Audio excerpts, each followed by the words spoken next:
It's not just skincare, it's cell care. Shop now. Anil Ravipudi చివరిగా చేసిన సంక్రాంతికి వస్తున్నాం సినిమా ఎంత పెద్ద హిట్ అయిందో ప్రత్యేకంగా చెప్పాల్సిన అవసరం లేదు. ఏకంగా 300 కోట్లు కలెక్ట్ చేసి ఫ్యామిలీ సినిమా సత్తా ఏంటో చాటింది ఈ సినిమా. నాన్ థియేటర్ హక్కులను జీ స్టూడియోస్ సంస్థ భారీగానే దక్కించుకుని గట్టిగానే లాభపడింది. ఇప్పుడు చిరంజీవి అనిల్ రావిపూడి సినిమా హక్కులను కూడా జీ స్టూడియోస్ దక్కించుకున్నట్లు తెలుస్తోంది.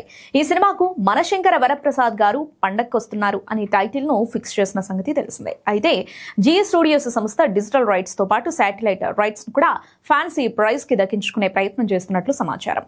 దాదాపుగా డీల్ క్లోజ్ అయినట్లేనని చిరంజీవి అనిల్ రావిపూడి కెరీర్ లోనే అత్యధిక బడ్జెట్ రాబట్టిన ఓటీటీ డీల్ గా ఇది నిలిచే అవకాశం ఉందని సమాచారం. అయితే జీ స్టూడియోస్ సంస్థ ఈ సినిమాకు సంబంధించిన హిందీ డిజిటల్ రైట్స్ ను అమెజాన్ ప్రైమ్ కు అమ్మేసింది. కానీ సౌత్ శాటిలైట్ డిజిటల్ రైట్స్ ను మాత్రం తన దగ్గరే ఉంచుకుంది. నిజానికి నెట్ఫ్లిక్స్, అమెజాన్ సంస్థలు ఈ సినిమా రైట్స్ దక్కించుకునే ప్రయత్నం చేశాయి. అయితే అనిల్ రావిపూడితో ప్రస్తుతం షోస్ కూడా చేస్తున్న జీ స్టూడియోస్ సంస్థ ఫైనల్ గా డీల్ క్రాక్ చేసింది. ఇప్పటికే ఇండస్ట్రీ సమ్మె పూర్తి కావడంతో సెప్టెంబర్ లో కొత్త స్కెడ్యూల్ ప్రారంభం కానుంది. ఈ సినిమాను వచ్చే సంక్రాంతికి బరిలోకి దించబోతున్నారు. నయనతార హీరోయిన్ గా నటిస్తున్న ఈ సినిమాకు బీమ్స్ సంగీతం అందిస్తున్నారు.